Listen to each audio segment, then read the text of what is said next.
We'll be discussing a liquefaction of gases.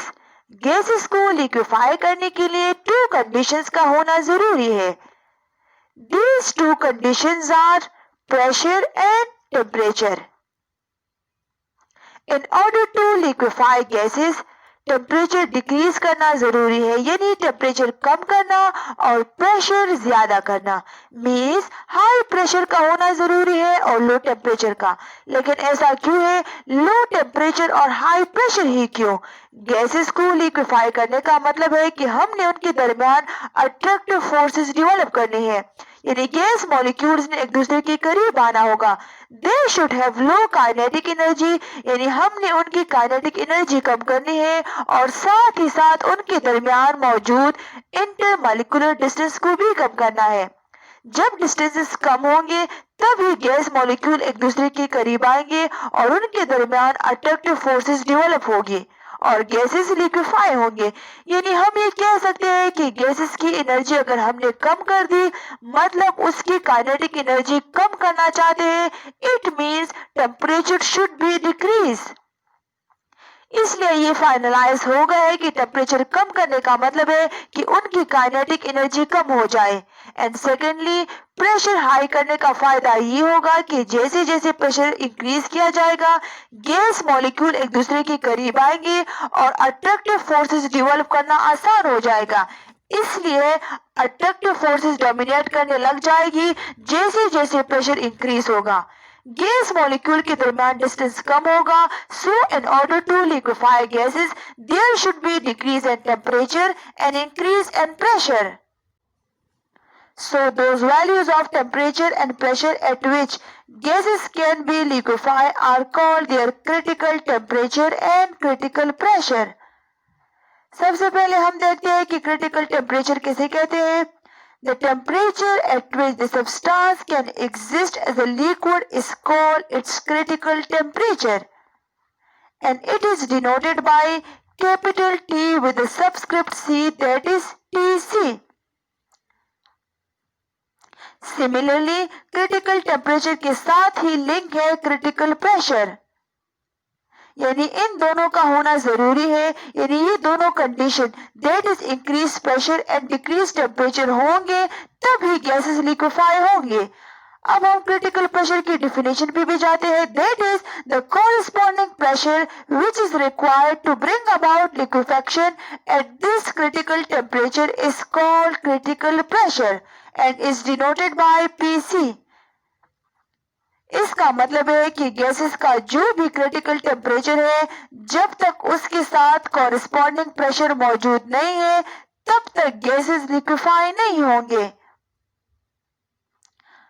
For example, we can discuss any gas such as carbon dioxide. Carbon dioxide का critical temperature है 31.1 degree centigrade and critical pressure is 73 atm. It means अगर carbon dioxide को हम liquefy करना चाहते हैं तो इस क्रिटिकल टेम्परेचर के साथ 73 एटमॉस्फेरिक प्रेशर का होना भी जरूरी है, तभी कार्बन डाइऑक्साइड लिक्विफाई होगी. Now coming to the methods of liquefaction of gases. Gases को लिक्विफाई करने के लिए there are various methods. And one of the very important method is the Lenz method. Before discussing the Lenz method, we have to see what is Joule-Thomson effect. Joule-Thomson effect is when a highly compressed gas is allowed to expand into a region of low pressure, it gets cooled. Joule Thomson effect में important point ये है कि जो gas हम इसमें use करने लगे हैं, it is highly compressed gas. इसका मतलब है कि इस पर बहुत ज्यादा प्रेशर अप्लाई किया गया है. एक कंप्रेस्ड गैस का मतलब ये है कि gas molecules are very close to each other. उन पर इतना प्रेशर अप्लाई किया गया है कि गैस मॉलिक्यूल एक दूसरे के करीब आकर उनके दरमियान फोर्स ऑफ अट्रैक्शन डेवलप होना स्टार्ट हो जाए. और जब ऐसी गैस को सडनली एक्सपेंड होने का मौका मिले into a region of low pressure, it gets cooled. यहाँ पर फिनोमेना क्या यूज हुआ है? फिनोमेना ये है कि gas molecules are highly compressed and it undergoes sudden expansion through a nozzle jet. The molecules move apart and this way the energy needed to overcome the intermolecular attraction. उनके दरमियान जो intermolecular attraction develop हो गई है उनको overcome करने के लिए गैस molecules अपनी energy utilize कर लेता है, इसलिए gas gets cooled. Joule-Thomson effect is basically applied in the Lens method. Lens method of liquefaction जो हम डिस्कस करने लगे हैं इसमें Joule-Thomson effect ही अप्लाई किया गया है। इस फिगर में हम देख सकते हैं कि हमारे पास जो गैस है सबसे पहले हमने इसको एक कंप्रेसर की हेल्प से कंप्रेस किया है एट अबाउट 200 एटमॉस्फेरिक प्रेशर। जो बात हमने पहले भी डिस्कस की है Joule-Thomson इफेक्ट में कि it is a highly compressed gas. इस गैस को कंप्रेस करने के लिए जो हीट ऑफ कंप्रेशन है उसको रिमूव करने के लिए ये रेफ्रिजरेटिंग लिक्विड यूज हुआ है। This compressed gas is passes through the nozzle jet.